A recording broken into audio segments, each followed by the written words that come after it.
Hello and welcome to this week's edition of The Olive Tree, the programme that brings you the stories of believers living in Israel and the West Bank, both Jewish and Palestinian or Arab Christians, to enable us to understand what God is doing in this troubled area of the world.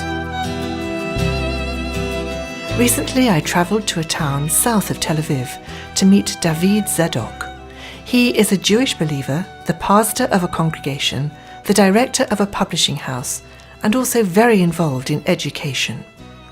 In this, the first of two programmes about David, we hear about a new building, a unique building that's almost finished and will be home to the members of David's congregation.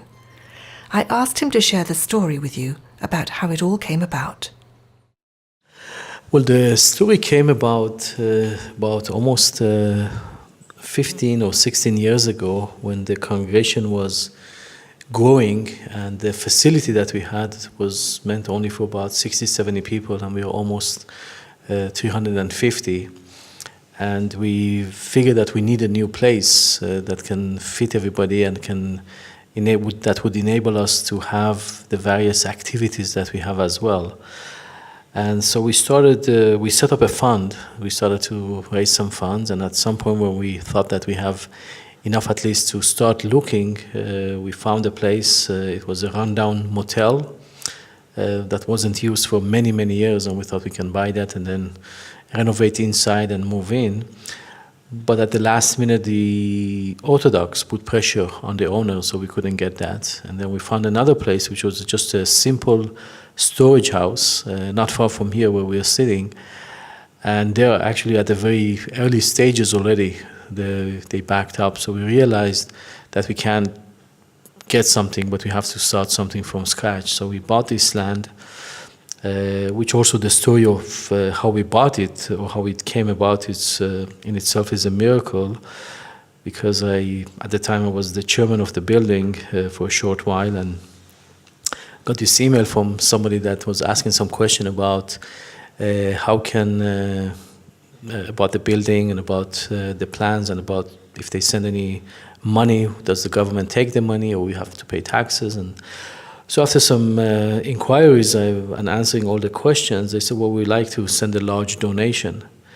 And because it was anonymous and also from the email you couldn't figure out which country it's from, we couldn't guess what the large donation would mean.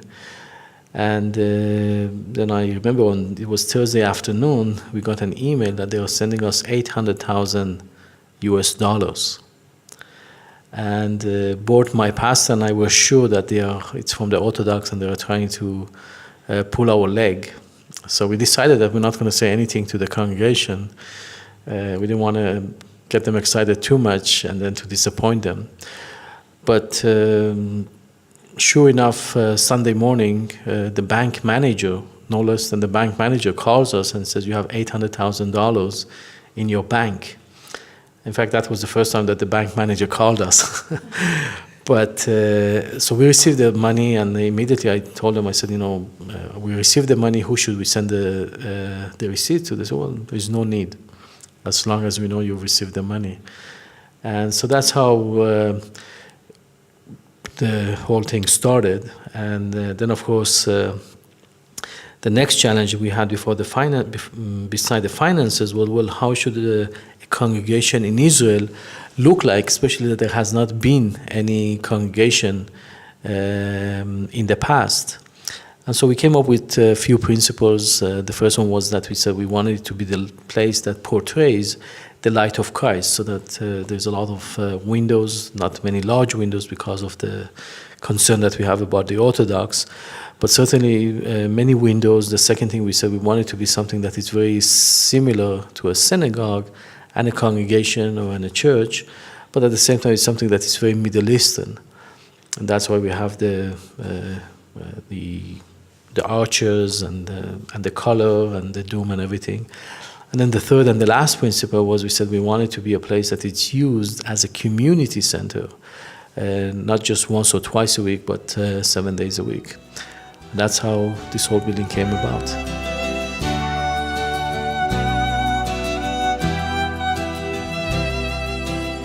You've got a large congregation I mean, in Israel, congregations are fairly small, but you've got, what, over 300 people? Well, we were about 350. We had a very painful split. Unfortunately, it wasn't a Christ-honoring one either, but nevertheless, at the moment, we are probably about 170 to 180. And I really believe that once we move here, the congregation would grow, because even now we have some people who come because it's so crowded, they don't come in. We have a lot of the elderly people or the pregnant women that they just can't come to the congregation. So I believe that once we move in, and very soon, the congregation would grow. And a vast proportion of those are young people. Yes, God has really blessed us. We are seeing amongst us the second and third generation. I think in the last 2 times that we have baptismal, the one before the last, which was about 1.5 years ago, we had 8 people who were baptized. And all of them, except one who was 25, all of them were under the age of 17. And in August, we had another baptismal service, and this time we had 4. And also then, of the 4, 3 of them were under the age of 23, 24. The oldest was 29, which was the Orthodox, ex-Orthodox, I should say, gentleman. So, what are your hopes for this building?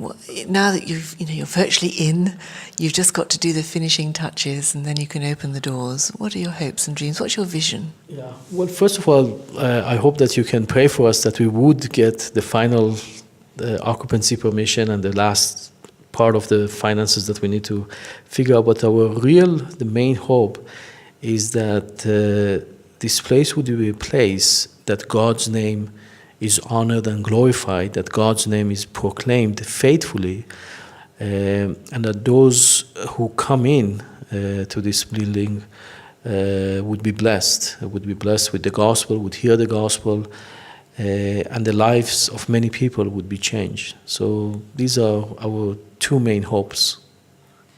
Now, as well as being the pastor of this congregation, you have another hat. In fact, you have a few hats, but one of your other hats is that you are director of a publishing house.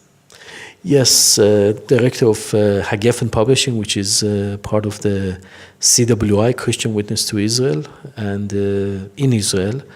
And our goal with Hagefen, with our publishing, is really to support the congregations in Israel in their God-given task of evangelism and discipleship. Obviously, Christ has called the church to do the work of evangelism and discipleship. And as an organization, as a parachurch organization, we want to support the congregations, help them to do their job in the best way that they can. And our goal is really to provide books that are being used, especially as we are seeing the number of believers is growing. We want to provide a solid foundation for the believers that they can stand upon. And of course, there is a huge lack of material in the Hebrew language. About 4 years ago, we started this project that we want by 2019 to have at least one commentary on each of the 66 books of the scripture. A few years ago, there was hardly any commentaries on any of the books. So far we've done about 24 of the 66, and we hope to do. At the moment, there is no books on preaching. There is no introduction to the Old or the New Testament in Hebrew. There are so many other areas that there is a huge lack, and we're hoping to really fill that gap with the books that we are publishing. Now, are you simply translating books, or are you actually writing books as well? Well, at the moment, probably about 90% of the books that we do are translation. But we are really trying to encourage local pastors and believers to write. Just a few months ago, we started a fund of encouraging people who want to be in the publishing to study. And we have at the moment one student which started in October last month studying at the Hebrew University. And we really want to see that percentage changing from 90% and 10% to vice versa, to 10% and 90%. It's going to take some time, but God's timing is always the right timing.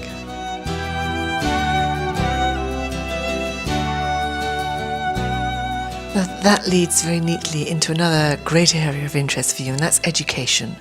You're involved with the Israel College of the Bible. You're also involved with the Bethlehem Bible College. Yes, well, I'm not as involved with the Bethlehem Bible College, but some years ago, our congregation was involved with them in a sense that we would often have professors who would come for 2 weeks. They would be with us for a week, they would teach, and then the next week they would be in the Bethlehem Bible College, and we often go there. At the moment, because of the political tension, it's difficult for us to travel, but nevertheless, we have a good relationship, especially with the new president of the Bethlehem Bible College, Jack Serra, who is also part of the Israel Education Forum, which the goal of the IEF is to help advancing the cause of education both among the Jewish as well as the Arab believers. For us, particularly as Jewish people, education is very, very important, and especially for us, even more so, as believers, we want to do everything we can to educate the next generation, that they can not only stand on their feet, but that they would be able to present the gospel in such a way that not only people can understand, but also to reach out to the many of the intellectuals that are often neglected in Israel.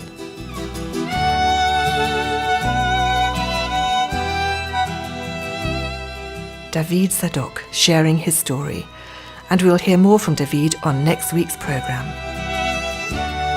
You're listening to The Olive Tree with me, Julia Fisher. The Olive Tree Reconciliation Fund is a Christian charity based in the UK that supports the needs of both Jewish believers and Arab or Palestinian Christians living in Israel and the wider Middle East. If you would like to find out more about our work and receive our free bi-monthly newsletter, please either visit our website, olivetreefund.org, or write to me, Julia Fisher, at the Olive Tree Reconciliation Fund, PO Box 850, Horsham, RH12 9GA in the UK. Join me at the same time next week for another story from the Olive Tree. Until then, goodbye.